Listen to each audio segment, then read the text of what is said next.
Hello everyone, Shri IAS academy में आपका स्वागत है। जैसा कि आप जानते हैं, श्री आईएएस एकेडमी ने भारत दर्शन नाम की सीरीज़ शुरुआत की थी, जिसमें ऑलरेडी हमारे 5 पार्ट आ चुके हैं। ये हमारा पार्ट 6 है।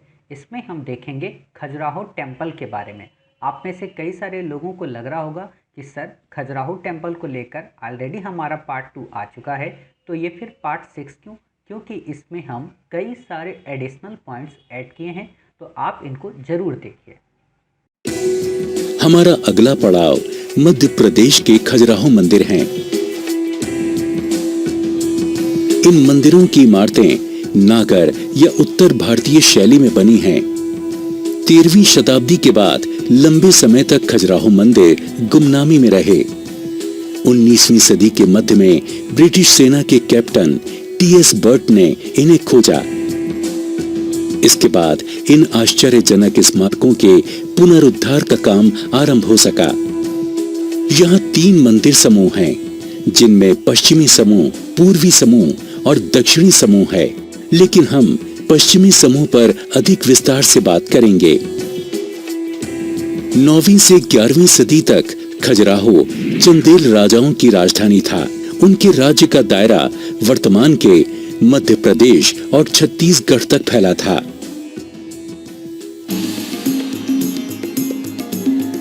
इस परिसर में लगभग 85 मंदिर हैं, जिनमें से वर्तमान में केवल 20 ही शेष हैं। ये माना जाता है कि प्रत्येक चंदेल राजा ने अपने जीवन काल में कम से कम एक मंदिर बनवाया था।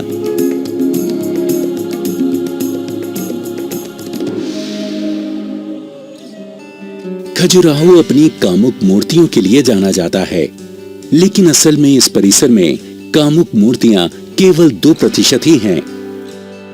उस समय की वास्तुकला की बौद्धिता और समृद्धता वाकई अनोखी रही होगी। यहाँ ब्राह्मणवादी और जैन दोनों धर्मों के मंदिर हैं। इन्हें पांडु, गुलाबी और पीले रंगों के बलुआ पत्थरों से निर्मित किया गया था। चंदेल राजाओं ने इनका निर्माण हजारों मूर्तिकारों, वास्तुकारों और राजकीरों की मदद से करवाया था।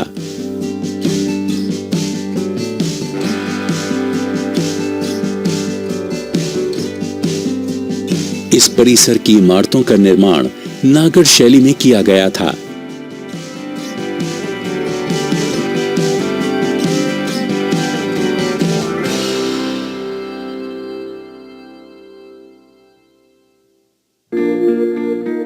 खजुराहो परिसर में इमारतों के अनेक समूह हैं। हम केवल कुछ ही इमारतों की शैलियों पर बात करेंगे। इस परिसर के विशाल मंदिरों में से एक कंद्रिया महादेव मंदिर है।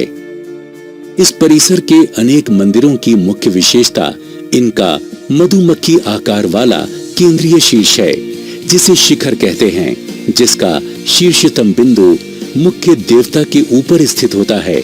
इसके आसपास छोटे सहायक शिखर होते हैं, जिन्हें उरु श्रृंगा या मध्यवर्ती टावर कहा जाता है। इन्हें इस प्रकार से बनाया जाता है कि प्राकृतिक रूप से शिखर आंखों से उच्चतम बिंदु पर दिखे। ऊंचे उठे हुए आधार अधिष्ठान पर इन्हें स्थापित करने के कारण आंखों को और ऊपर उठाना होता है। इससे इन्हें बहुत दूर से भी देखा जा सकता है। हम परिसर में विभिन्न मंदिरों में शिखरों की भिन्नता को समझ सकते हैं।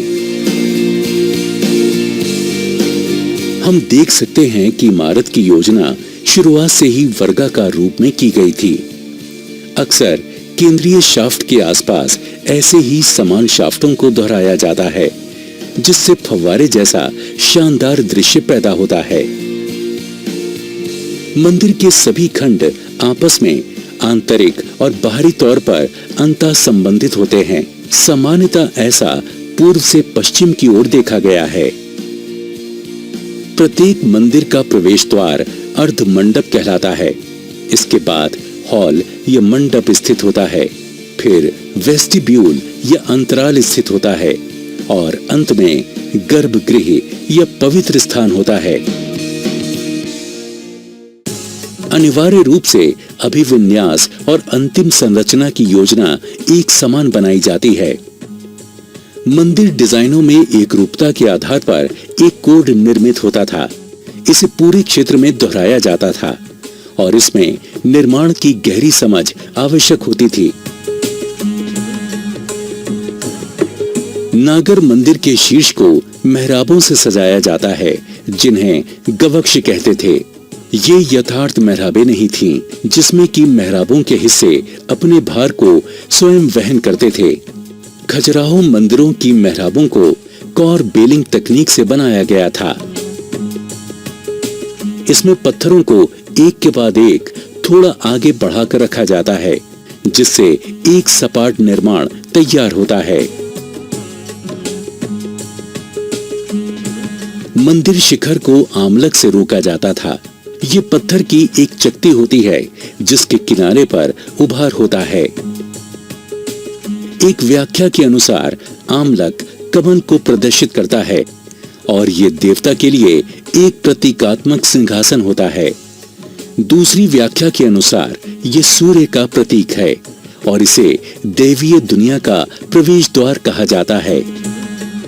आमलक पर कलश या स्तूपिका का ताज होता है, जिस पर अक्सर मंदिर ध्वज को फहराया जाता है। इमारत की एक और खासियत प्रवेश करने वाला बरामदा है, जिसमें विशाल हॉल या महामंडप है।